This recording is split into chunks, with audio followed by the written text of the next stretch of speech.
เดี๋ยว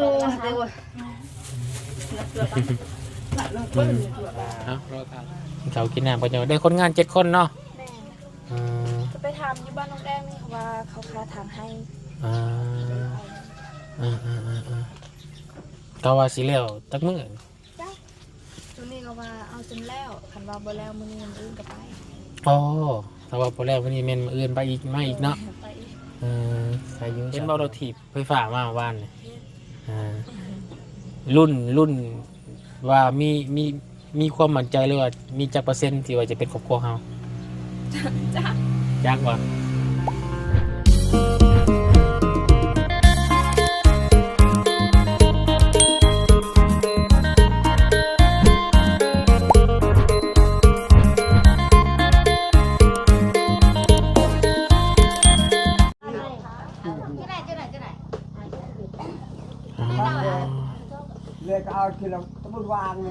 เสียงแซวเกี่ยวมาจากตารางเฮือนแมนแขกมาทางใดดิมาเฮือนมาซ่านทางครอบครัวน้องใจดีพี่น้องเลยเนาะเอาทางมาบนเองสิได้ไปถักไปถามไปถ่ายเบิ่งก่อนพี่น้องเลยเนาะแซวโอ้ยคิดว่าเสียงผู้ใดพี่น้องมาทางใดพี่น้องเลยแท้จริงเสียงคนบ้านสกีพี่น้องเนาะ โอ้ยสบายดีสบายดีลูกเอ้ยโธ่นกอ้าวสาวเพชรตัวน่ะสาวเพชรเอ้ยมีเงินนี่แม่สาวเพชรมาหับจ้างวันนี้พี่น้องเลยทางนั้นกับแม่น้องท่าน้องไม้โอ้ที่ว่าคนไม้ทางใดพี่น้องเลยเนาะเป็นคนงานมาปลูกมันให้กับครอบครัวน้องกันพี่น้องไอ้น้องกองมีเนาะได้ยังกินตอนเช้ากินปลาโอ้กินปลา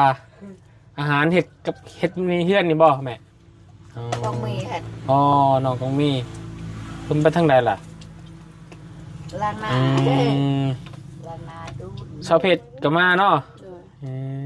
พี่น้องพากันมาเลยยางมาบ่ขี่รถบ่เอาจ่าเราปีเลยจะเอาอยู่เดี๋ยวจะไอ้ช่วยอยู่บ้านสกีบ่ได้เนาะมาเนาะสกีไปเลยกูเดินทางมาทันแห่งลูกเดินลุงเดินก่อนเจ้ากูเนาะแกงปลาใส่น้ำมันสมพี่น้องเลยโอ้ยแนวเสียบหอมหุยมาเลยกินพี่น้องเลยกินแล้วก็จังพากันไปสวนไปแล้วพี่น้องเลยสิพากันย่างไปบ่อนี่ปอดโถก็แห้งละพี่น้องเลยเนาะที่ทางประตูห้างกะมานั่งพิงไพ่คือเก่าพี่น้องเลยสบายดีตัวเด้อ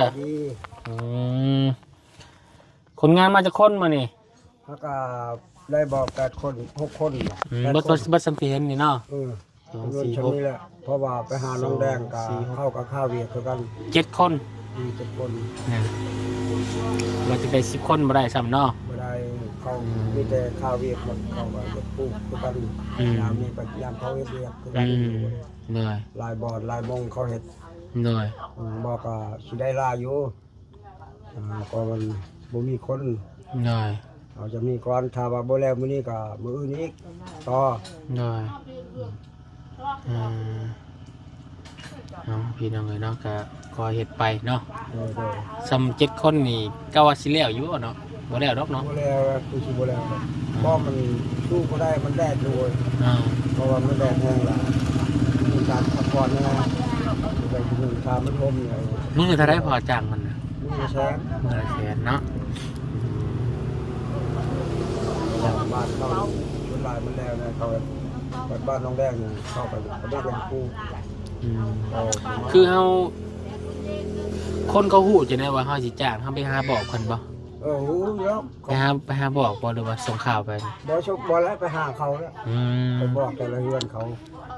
สมมุติว่าบอกมันเพื่อจะไปบ่ได้ข่าวเวียกแล้วไปนั่นนะก็มันน้อยผู้คน เคยบ้านจ้างเฮาแล้วเนาะ โดยแม่นเพราะว่าบ่มีคนแต่อันนี้มีแต่ญาติพี่น้องเองคันเว้ารวมแล้วก็เคยทำนํกันนะลูกเอ้ย โดย เพิ่นก็เคยเฮ็ดอยู่ผ่านมาแล้วเข้าเพิ่นบ่ได้ข่าวเวียกแล้วก็เพิ่นมาช่วยนะก็ตอบรางวัลให้เพิ่น ปุ่นทั้งนะครับพี่น้องไอ้เนาะกำลังนางนาร่างตาแล้วพี่น้องไอ้เนาะกำลังนางนาร่างตาขึ้นไปเกมเครื่องเกมของไป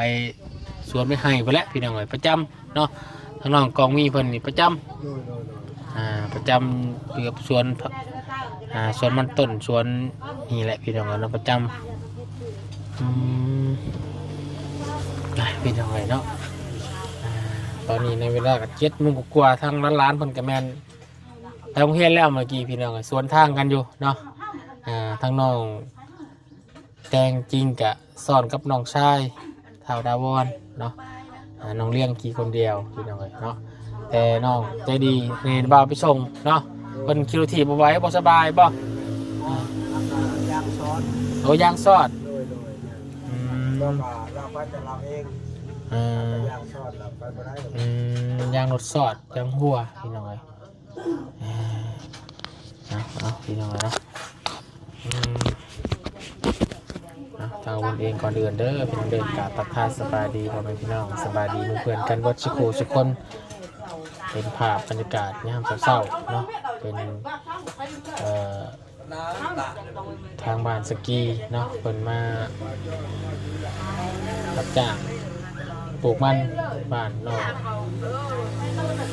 กองมีพี่น้องเนาะเป็นทางแม่น้องท่ายน้องมาเป็นทางน้องเพชรเนาะหรือว่าสาวเพชรที่บ้านสกีพี่น้องเนาะแล้วก็แม่น้องเพชรเพิ่นพี่น้องพากันมา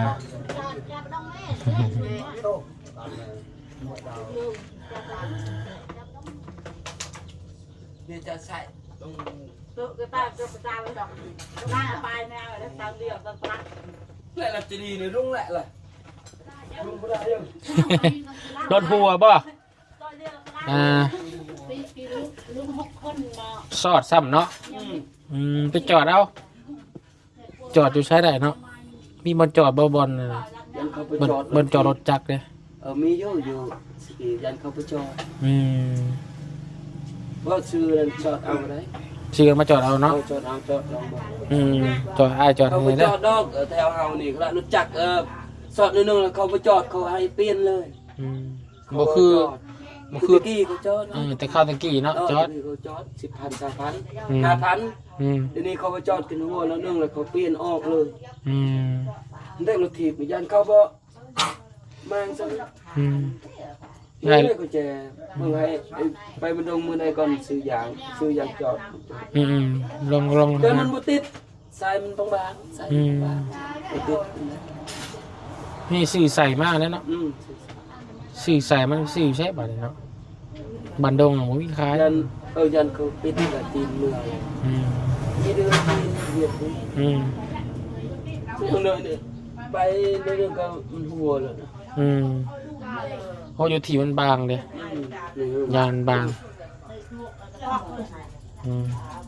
เกือบจะดีบ่ได้ไปสิไปโรงเรียนแล้วมันหัวบ่ไปเฮานี่ไปส่งทีเดียวเพิ่นรถหน้าที่มาเลยมาเอาท่านช่างพี่น้องไปกินแล้วเห็นสวนทางกันอยู่ผมไปสั่งไปส่งน้องคนอยู่เนาะ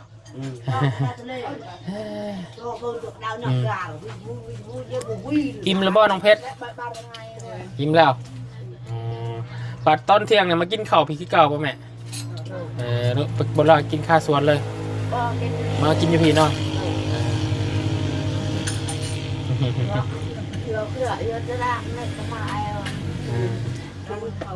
ทั้งเจ้าบ่ได้ปลูกว่าชาน้องเพชรมันเจ้าบ่ได้ปลูกว่าจะปลูกแล้วหรือเปล่าแต่ลำจ้าไม่น้ำเรื่องน้ำก็น้ำเดี๋ยวหาย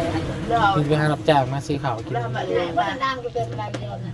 เรามาเรียกไปเรียกแต่กับเรียกแต่ชาวเขาเป็นบ่ได้อันนี้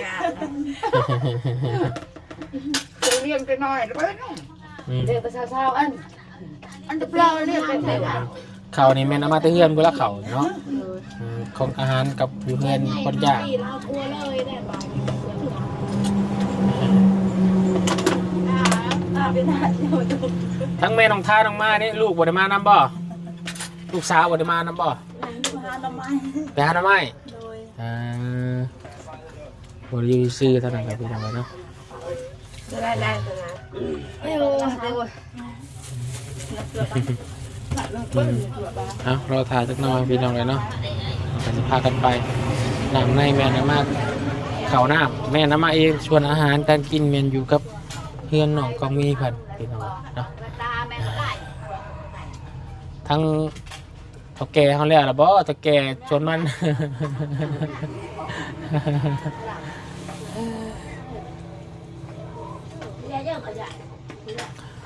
เป็นได้หมู่ว่านี่น้องๆเพิ่นพากันดีใจไงบ่ โดย เห็นเบาลี่แกรถถีบไฟฟ้ามาเนาะ เขาก็โอ้มังงอนี่ได้ เขาก็ดีใจหน่อย แต่ว่าดีใจเรื่องมันเป็นประเภทเพราะว่าที่บุได้กระยาเพิ่นว่ามีแต่เนี่ยที่พี่น้องเองเพราะว่าถืออันตาเช้าก็ดีเพิ่นว่าเพราะว่าตัวนี้มันบ่ได้ขัดข้องหยังดอก เนาะ ถือบุได้กระยาแต่งจริงกระยาหรือว่ามันเลี้ยงกระยา หน่อยติหน่อยเครียดกันเนาะ โดยบ่ได้จิบ่ได้เครียดหยังดอกแต่ดีนี่ให้ถึงตาเช้าเพิ่นว่าแต่ก็ได้ไปคือกัน อ๋อถือภาษาก็ดีกันเนาะ ดีเพิ่นว่า ภาษาก็ได้ไปส่งที่เก่า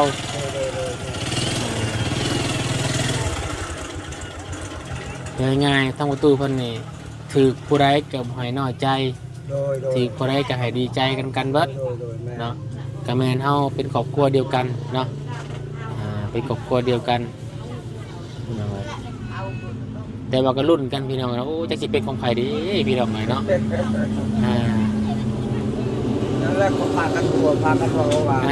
ให้ถึงผู้ใดก็อย่าแต่ของเพิ่นนั่นล้านนั่นให้ถึงนะชาวก็ดีเพิ่นว่าเพราะว่าได้ไปคือเก่าเพิ่นเงินเดียวนะทีนี้แหละอย่างชอดแล้วก็ไปนำกันนะชาวไปชง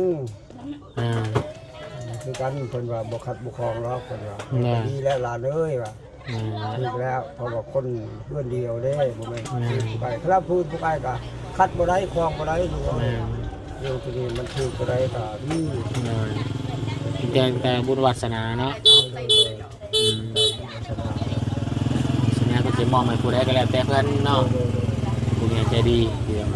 เนาะแต่ก็โอ้ยนะรุ่นพี่น้องเลยเนาะเป็นของไผน้องเพิ่นก็ดีใจแรงวันบ่รีมาฮอดตอนแรงเนาะเป็นรถถีบไฟฟ้าพี่น้องเนาะแต่บัดมันต้องสากแบตเด้เนาะแน่นอนแล้วเขาสิไปสากใช้แต่ว่าเพิ่นได้เนาะผู้ได้ฉากน้องแดง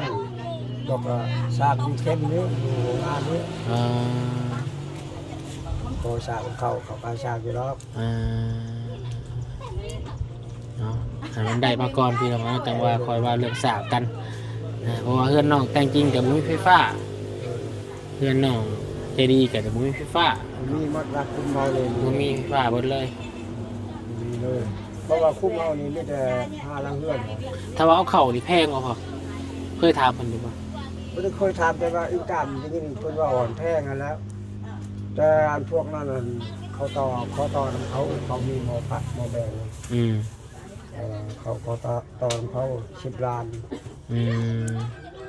ขอต่อจากคนมีหมอแบง10 ล้านเนาะบริต่อจากไฟทางไฟโดยตรงเนาะต่อไว้ไงถ้าว่าเขาดึงเขาเป็นของตัวเองนี่มันก็สิแพงอยู่พี่น้องได้รับประมาณ 30,000 ดูจากเนาะอิงตั้งพี่น้องอิงตามน้ำมันนี่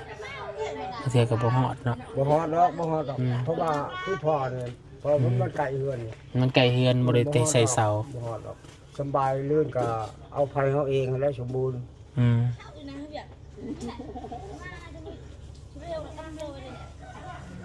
ก็มันตอน้ำเขานี่ชนลอยมันหนักนะแม่นตอบเราเองมันง่ายนะเนาะยิ่งกับตอนนี้เนาะง่ายเอาโมแบง50 มันกับอะไรนี่ร้านเป็นไงแม่น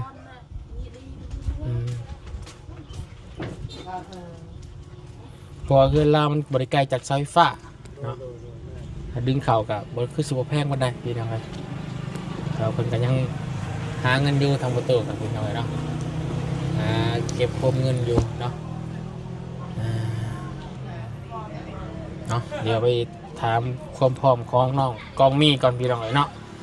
คนพร้อมสำได้แล้วเสร็จสวยแหละยังบ่ได้ไปพาคนงานไปสวนอยู่พี่น้องเนาะทั้งน้องกันบ่น้องยังพร้อมแล้วบ่จักโมงจะไปจะหน่อยไปน้องกินข้าวแล้วบ่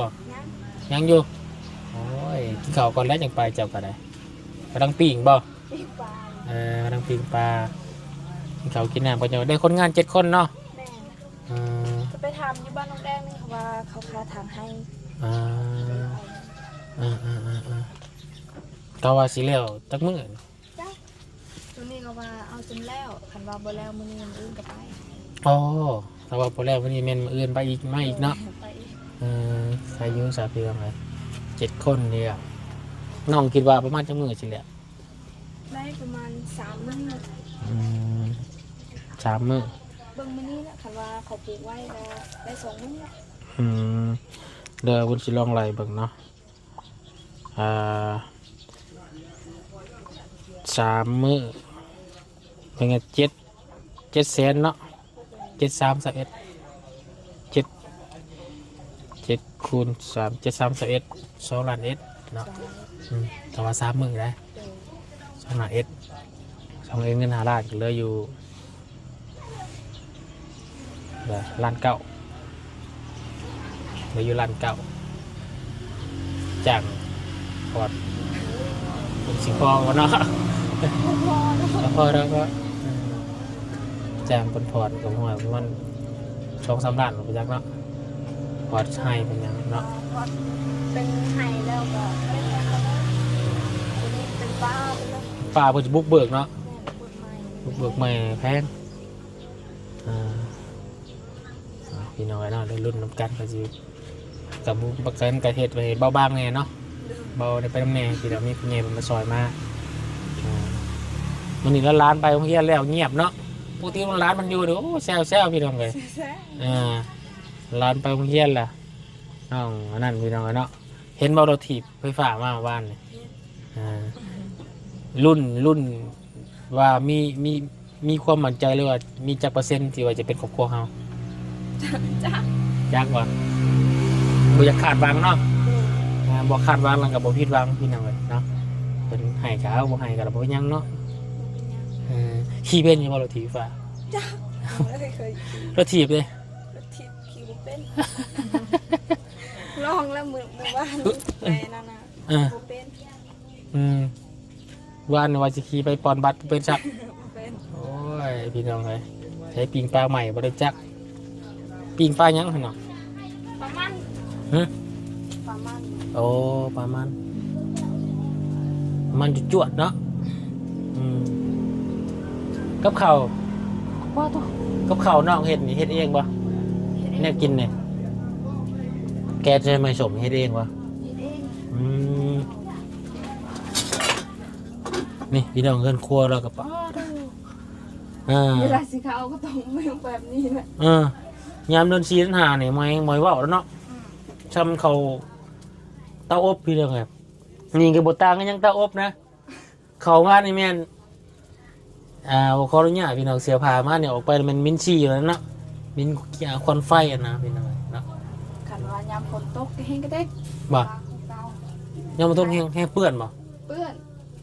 เปียกหมดสักกะซีห่วงมันไล่เข้ามาเนาะบ้านนี้เราต้องยกระดับสูงนี่ขึ้นเนาะมันไฟมันน้ำมันเข้ามากับไฟมันกระดับแล้วเนาะยกสูงมาได้ก็คือพอมันเป็นจากได้เงินครัวเนาะเงินครัวก็เลยอยู่กินนี่ยะเขาจะไปบ่อยะบ่นี่น้องพวกนี้มันกินข้าวกินน้ำก่อนโอ้โหออกมาฮะก็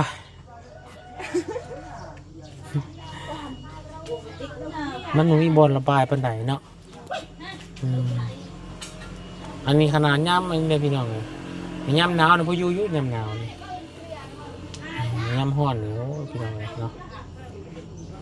จักปีเลยอยู่เพื่อนครัวตัวเองเนาะ ได้สิ บ่ยังบ่ได้เพื่อนครัวเนาะแต่ว่าเดินครัวมันต่อออกมานี่เนาะต่อออกมานี่บอกประตูนี่พี่น้องเลยต่อมา3 เสาบ่ได้สะดวกสบายเลยพี่น้องเลยเนาะแต่ทั้งพ่อมันก็ยังเก็บเงินเก็บคำอยู่เนาะยังบ่มีเงินมีคำอยู่เฮ็ดสวนกับพอได้แต่กลุ่มเนาะ ซื้อเป็นหนองเป็นนัว เขาจะเก็บเป็นกอบเป็นกำกันยังบ่มีแต่ว่ามันเฮ็ดก็คือสิได้แต่ดนละพี่น้องนั่นแหละโดยความขัดสนเนาะเฮ็ดก็พอได้กลุ่มแต่ละมื้อเนาะซื้อข้าวน้ำแน่บ่ขายมันมานี่ซื้อข้าวน้ำแน่เนาะเขาเป็นสอบบ่เขาเปลือกนะเนาะเขาเปลือกเขาหน้านะเนาะซื้อว่าน้ำไว้เล่าหันเนาะซื้อเท่านึงนี่จักสอบ อีกตามมีลายมีน้ำลายเล่นกับ3 ชอบเป็น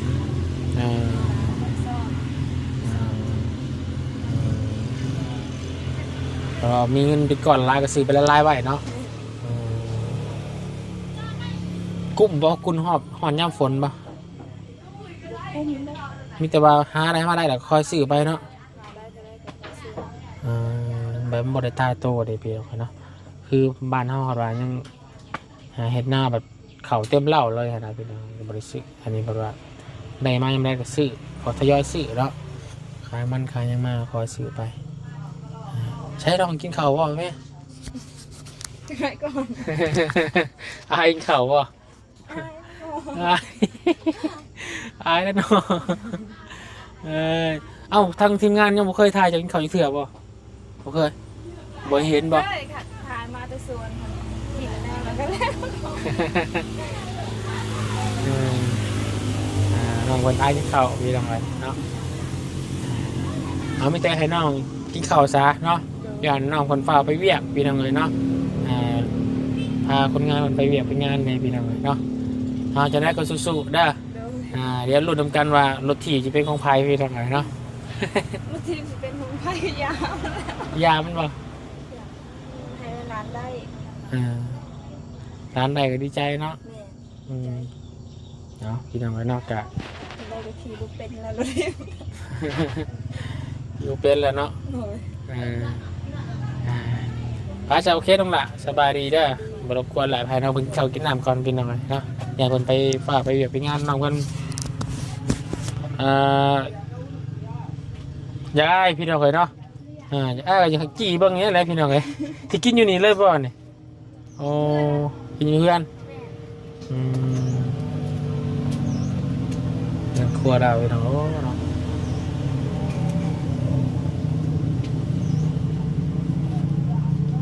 เป็นลูกสาวเดียวนี่แหละเนาะปลูกไปแหละเนาะทั้งน้องเพชรแต่ก็มีน้องท่าน้องไม้เพิ่นพากันไปแล้วพี่น้องเลยเนาะไปปลูกมันเพื่อนำเงินไปซื้อข้าวซื้อน้ำพี่น้องเนาะของไปแล้ว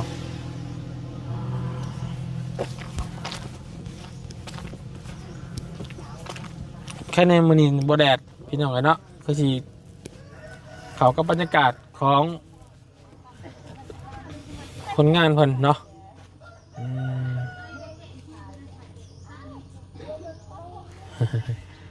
น้องเพชรแม่น้องเพชรแล้วก็แม่น้องไทยน้องไม้เพิ่นพี่น้องเลยเนาะส่วนน้องไทยน้องไม้เพิ่นไปหาน้องไม้ว่าสัตว์พี่น้องเลยเนาะ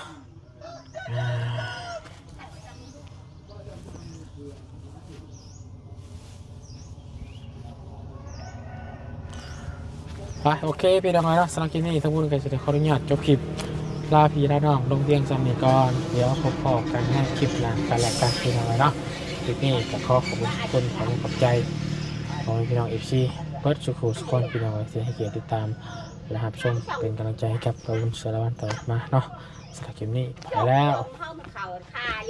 สบายดีเด้อพี่น้องเด้อเบิร์ดสุขุสุขคนพี่น้องเลย